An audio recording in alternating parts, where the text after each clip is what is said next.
So, was acting something that you always wanted to be a part of? No, it just happened. I was not really into it. I was more I like football, boxing, martial arts, stuff like that. But acting, I did some theater in high school, and I just kind of fell into it. Um, Later in life, did some local plays in Pensacola, Florida. Did some local plays in Orlando, and someone said you should start auditioning for television, film, commercials, and stuff like that. And I did, and once I got on screen and started working and auditioning, I couldn't get enough of it. I love it. hmm So, when you were doing auditions and all that stuff, was it mostly for comedy or drama acts? It nothing in particular. Whatever was available, whatever audition came up, I would go for it. Years ago, there was a I was in Pensacola, Florida, and we did like a sketch comedy type thing, hmm which was a lot of fun. I can't even remember the name of it. It was so long ago, but I helped write, and we went on. It was called Studio After Dark, and it was a sketch comedy show like Saturday Night Live, and we wrote it, produced it, shot it, everything live, and it was pretty cool. So I really got the bug right at that time.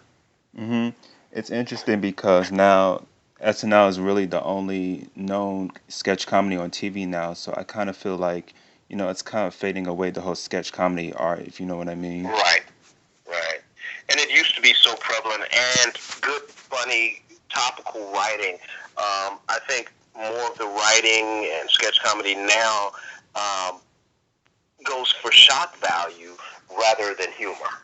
Right, absolutely. It's really all about shock value and just pop culture in general. But Right. but how did you get the role of Roger Parker for My Brother and Me though?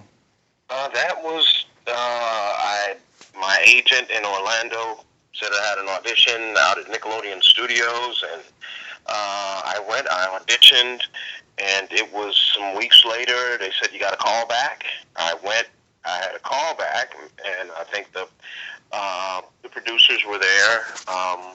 Casting director, I think from LA or something like that, and it went pretty well. And I thought that was it. I ended up having a couple of more calls for it, and I remember one day I was at Blockbuster renting a movie, and my agent called and said they want to see you out at Nickelodeon right now. The whole production team from LA is in town. They want to see you.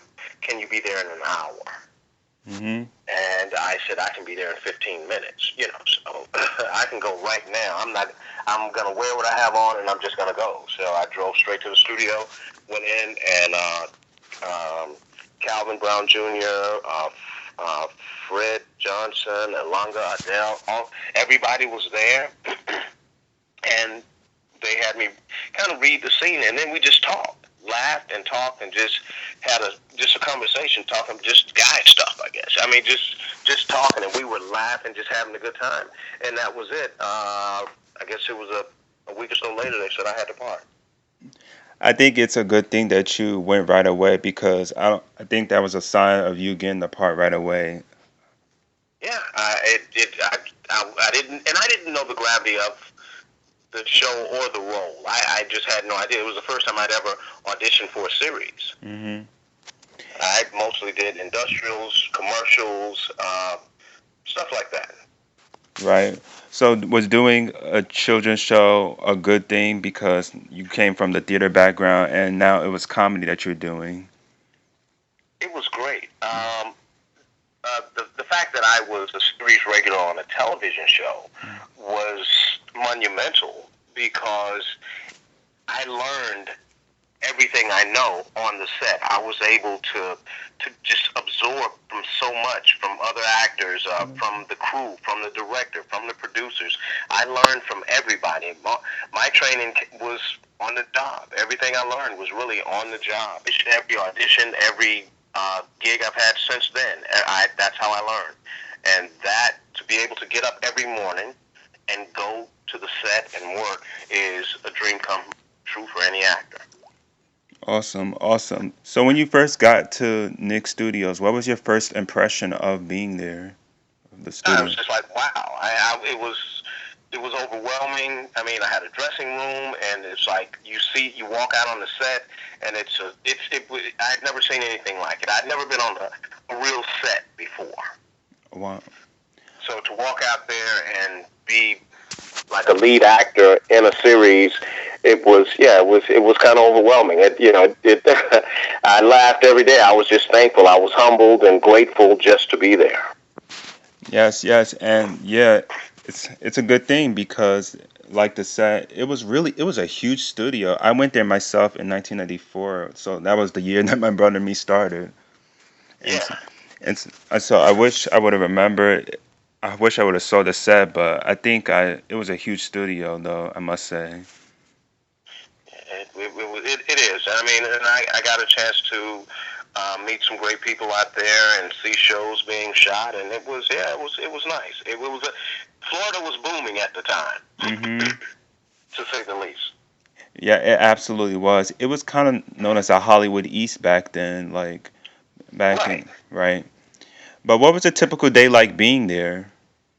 Um, well, I mean, you get up in the morning, like I said, you drive to the studio, you go in, have a cup of coffee, a small breakfast or whatever, and you get your script. The script is in your dressing room. You kind of look over it while you're having breakfast. Then you go inside you go to the set, and there's a table set up with all the writers, the producer, directors, everybody's out there, all the actors, and we read the script. We have a table read. And see how it flows. And then we have a rehearsal. And then we usually rehearsed 3 days and shot two. We shot 2 days out of the week, so it was a full week, and it was 1 week, one episode per week. One episode per week. All right. And the studio tour, like if you remember, there were like guests who would like come watch you guys from up above and like this little Yeah, glass monitor. You remember that? right. Oh yeah, we used to wave all the time. Mm-hmm. We used to wave all the time, and occasionally they would invite people to come down to the set, and I mean we'd interact and say hello, sign autographs, or whatever was necessary. Oh, that's so nice. I think that was one of the good things because the studio really made fan interaction with the stars. It was kind of like no other place at the time was like it, and still no other place is doing that. I think so. It was cool. I mean, because sometimes we're working and you don't really know that there are people up there watching. Mm-hmm. You didn't know, and unless you kind of looked up, and it was still dark up there, so we really couldn't see sometimes. But you could every now and then you'd see like a shadow moving across up there, and then they turn on the lights if we cut or whatever, and we'd see people and we'd wave and just have fun with it. Oh, no. I see. I see. And do you remember other shows being filmed at the time? Oh, yeah, I mean there was quite a few shows. I think All That was there at the time. Yeah. Keenan and Kel, Double Dare, Guts, Mm-hmm. uh, Gullah Gullah. Yes. Yeah, I mean I can't think of all of them, but there were quite a few shows being shot at the time. Yeah, there exactly was. I mean, like you said, that same year with all that, Gullah Gullah and Allegra's Window, that was taken Yeah, there. yeah. The funny thing about that, Gullah Gullah, Hmm. the kid James on Gullah Gullah Yeah. He's your is my son. son. Yeah, I was just found that out. Like, I really just found that out because I was watching. Because back then, the credits, I wasn't like looking at the actors' names. They were just the characters that I knew. And now, a year ago, I found out Coleman. I was like, is he related to Jim Coleman? And I was like, oh wow, yeah, he is. Yeah, yeah, yeah. That's my son. Well, he's 30 now, so he's no longer little James on Gullah Gullah. So Right, right, right. He got the role from just following your footsteps from Gullah yeah, I Gullah. mean he auditioned. He was a busy actor for quite some time. He was in Rosewood. He Hmm. did quite a few movies and different things like that. He worked a lot, and then he just kind of got tired of the business, I guess, and wanted to just be a kid, a teenager actually. Um, yeah, I think it happens a lot with a lot of those Knicks actors from back then are no longer in acting and working now, so sadly. But I think it's a good thing that they're following and they want to go into the normal lives, you know? Oh, absolutely, absolutely. and I'm so happy that he did. I am. He's a professional. He has his own life. He has a son. I have a grandson. So I'm very happy about that. Hmm. And so for Gullah Gullah, like I know you got it was two different shows. It was kids show, but it was two different shows. It was Gullah Gullah was a musical, and yours was a sitcom based. Yeah, it And was sitcom. so, did you ever get to go on that set all the time with him and James and just meet the other cast members? Oh, absolutely, Mm. absolutely. I was always there. I'd leave the set. I mean, on all that, I'd go on the set. I mean, whatever set. The actors just kind of commingled. You'd see people there was like a cafeteria where we all would go eat and different things like that. Uh, Kel Mitchell, uh, would come over to the house, have dinner, the whole thing. Yeah. Oh, that's so nice. And speaking of all that, that was also a sketch comedy. So when you ever saw Right. them rehearsing and saw them the live tapings, did it automatically bring back memories of you doing the whole sketch comedy theater work that you just said? Oh, no doubt, no doubt. And speaking of all that and those guys, I have to say, Keenan. Hmm. Keenan was hilarious, Oh, yes. and he was such a gentleman at a young age. He was just a really nice kid, very respectful, he laid back. You wouldn't believe how when he got on the set, he blew up. He was just come alive. He was off the charts. But when he was off the set, he was quiet and reserved. He was a really good guy. Oh, yes. Keenan, he's really funny. I think he doesn't get credits a lot, I believe, but he's really hilarious. Him and Josh Server, Cal, they were Oh, they're absolutely. really a talented cast members, I must say. But noticed that sadly my brother and me only lasted one season. Do you know why though?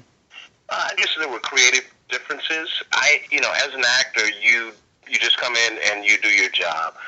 When it comes to the executive decisions, my understanding, there were just creative differences between the creators and Nickelodeon. So, and that's what happens. But I don't know the real reason for it. But I know it was one of the top-rated shows on Nickelodeon. But sadly, it only lasted one season. Right. That's really sad. But I enjoyed some episodes because I really liked the episode where you, Dee Dee, and Alfie down the I guess the dishwashing machine like all it flooded all over the floor and Oh, you the guys soap everywhere. Yeah, the yeah washing machine. yeah and you guys were Yeah, dancing. yeah. Yeah, how did that come about? It was. I mean, it was. That's the way it was written. But sometimes when stuff like that happens, you have to improvise. And it was really nice working with two kids that were just funny.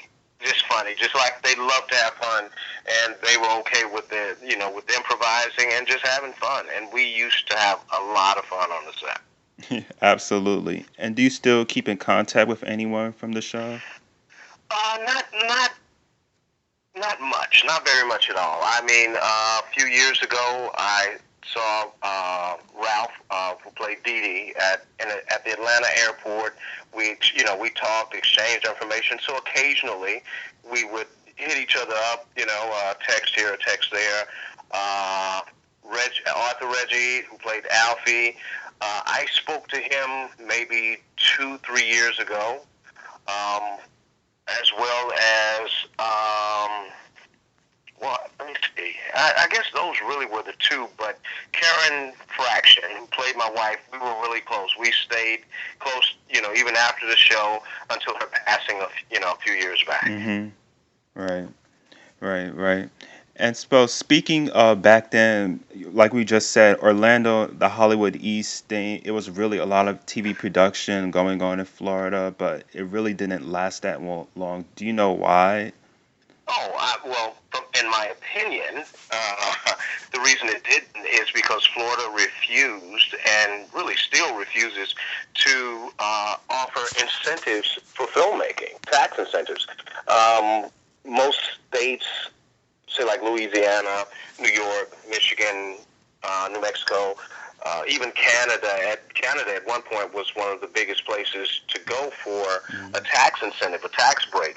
Florida refused, and to this. I mean, there's a big fight right now about getting incentives to Florida so we could bring production back. Uh, Television and film production brings millions and millions of dollars into the economy, but for whatever reason, Governor Rick Scott doesn't see this, and Florida has always had the um, idea that we're Florida, that's it, and that's all we need. We're pretty. It's, but sometimes you have to be more than pretty Hmm. in order to lure film work to your state. And there are other states that are pretty also, and that's what Florida has to realize, that if you want to make the millions in film revenue, you have to offer incentives. Florida tends to lean on tourism, Right. and sometimes tourism just isn't enough. So we're fighting right now, Florida Film Initiative, to get incentives to the state of Florida so we can bring back the boom that was. We have so many empty studios here. I mean, just empty sound stages, empty. They're just sitting empty. Nothing's going on. Wow, it's such a shame because I think Florida it could really work because it's almost kind of reminiscent to Los Angeles with the palm trees and of course Universal and Disney MGM there. So I really think it Yeah. could work with all the talented people that are working around there too, who are still passionate about working on the East Coast. Well, it was working. It was working great. There were films shot in Jacksonville and Orlando and Miami. There were TV series. There were, I mean, Superboy and there were just so many different shows being shot. Yeah, I was on a show Sequest. called Sheena, Queen of the Jungle. It was shot here in Orlando. There were just tons and tons of work constantly, constantly. But Florida got complacent Mm. and refused to move with the times and got left behind. Wow. Yeah, yeah. I was just saying that Sequest was shot there too in the Mickey Mouse Club, the new Mickey. Yeah, I was on Sequest. Yeah, that's amazing. But if you could go back to the fun part of the studio, if there was any type of prop that you could own from there or the set, what would it be? Do you know? I can't say for certain. I really can't. I mean, there was so many things there. I got a watch from Nick at Night that I Mm-hmm. still have that I think is like the coolest watch ever. The coolest watch. Oh, I think. Yeah, I just love this little watch. It's not fancy, but it's just flat, and it says Nick at Night, and it's yeah, it's the coolest little watch, and I've always kept it. I got it. One of the producers gave it to me, and I still have it.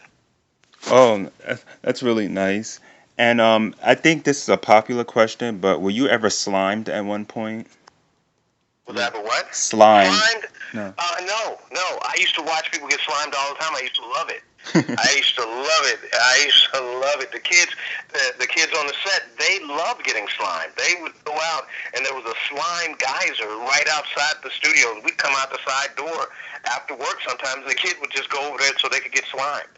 Yeah, that was one of the unique attractions about the studio, the slime geyser, and Yeah, the Gat right.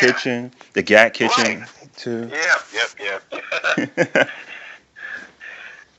Yeah, the Gagmeisters, they were really cool, and you could watch really the cool edible slime being made, and the Yeah. whole really cool. But did you have a favorite ride at Universal Studios back then and now? My favorite ride at Universal has always been Hulk. I love the Oh, Hulk. me too. I love the Hulk I too. love the Hulk. Yeah. Oh, The first time I rode it was when the Hulk first opened, and I did the commercial for it. oh, wow. I have to watch it. I have Yeah. to find it then. Yeah. I was the Hulk dad, and I come off the ride and I ripped my shirt off. Yes. Oh my gosh. Yeah, it's a great roller coaster. Like as soon as you takes off, it automatically surprises you, you know? Right. We would sometimes, like at lunch, Mhm. instead of eating, go into the park and do some rides Yeah. and come back. Yeah. That, that was it. Yeah, and you could show off your ID badges because a lot of people always tell me that and let them know to yeah you would work there and you could cut the lines, Right. you know. Yeah. Yeah, we'd go through the side door, go into the back, and sometimes just go through the side door and just jump on the rides. Yeah, you guys were living a good life, I must say. Yeah, it was a lot of fun. It was like for me, it was being a kid every day, mhm. doing something that I absolutely love to do, being paid and having fun every day. Absolutely. It's such a joy, I must say. And I think everybody who worked there were just fantastic people. Like from your experience, how great was everyone who worked at Nick Studios though? Oh, everybody was incredible. I've known a lot of people that there's some of the camera people that I still see on the set when I'm shooting, and we laugh and talk about Nickelodeon. One guy that I met out there, Phil Moore, who was the funniest guy you ever want to meet. It was just a lot of people that were really loving life and loving what they were doing. So it was a great group of people to work with. Wow, it's so funny you mentioned Fillmore. He is awesome. I'm friends with him. He is one of the most funniest, talented people out there, I must say. Really Yeah, great guy. Yeah, he's just like if you watch Nick Arcade back then, you would seriously know how he was. yeah. Yeah, Very good at improv and just a funny guy. yeah. Phil's a funny guy. Yeah, absolutely. And I don't know if you're aware, but the whole My Brother Me, the 90s Nickelodeon, they made such a positive impact on fans and it's still loved today. But how does that make you feel to know that these shows are still worthwhile and still last long today? Speaking of that, I had a situation. I was in New York. A young man came up to me and said, "Hey, I just want to say, I know you're the dad for my brother and me," and he showed me his where he had pledged with a fraternity, his fraternity. So he showed me the brand, and he says, when I saw you on that show and I saw all the fraternity stuff, I knew that I wanted to be in a fraternity. And I was a little kid at that time. And that's all I did. And I graduated high school. I went to college and I pledged a fraternity. And I just want to say thank you for being a positive influence on my life. Mm, that's remarkable. So it makes me feel great. The fact that it's been 20 years and I still get recognized as the dad for my brother and me it's remarkable. Yeah, absolutely. Yeah, it's really timeless those shows in my opinion. I really feel like they taught life lessons and just quality family entertainment. And certainly for a predominantly African American cast like my brother and me, you guys were really hitting people's homes a lot for African American families. So I must say that. Yeah, and it was wonderful to be a part of it. Absolutely, absolutely. But speaking, I want to talk about stuff that you're up to now, because like your episodes on The Walking Dead were fantastic. You were Thank you. amazing, I must say. And you were on the very first episode because I remember Yeah. watching it. Yeah, I remember watching it, all this hype about it, and it's now my new favorite TV show. I was automatically hooked. But how did you get that role? I auditioned for that, which was a last minute audition. As a matter of fact, somebody put me on tape with my BlackBerry and sent it to the producers. Wow. Yeah, I was on the road and I needed to go on tape, and they used my BlackBerry to use my phone, put me on tape. We emailed it to the producers, and I got the role. Wow. It's funny because auditioning from when you did My Brother Me Blackberry and then you had to physically go up there. So it's Yeah, it's a big difference. I mean, you go now. There's a lot of taping going on, but back then you had to show up. I mean, whenever I'm in New York or LA, I still have to show up. I have to go to the auditions. But occasionally, an agent will call and say, "Can you send a tape?" They just want to see a tape and they want to see it right away. So that happens. yes. And were the walkers, the zombies, the actors, they like funny people offset? You know what? It was kind of creepy, Mhm. really, because I'm not a real zombie kind of guy. Scary movies or anything like that. that. So it was a little uncomfortable sometimes, like when you're eating lunch Mm-hmm. and there's zombies eating lunch and little baby zombies all. So I went back to my trailer. It was just kind of creepy seeing them eat lunch and the whole zombie stuff. Oh, because they were in full makeup all day. That's Yeah, why. yes. So you see them just walking around. It was it's kind of like a little unsettling, but but I mean, they're just having fun. They're walking around, but they look like zombies.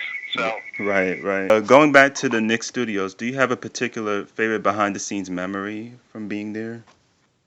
uh, I really can't say. It was just like I said. It was like Christmas every day. It was great. I just every day to get up and go into that studio just put a smile on my face.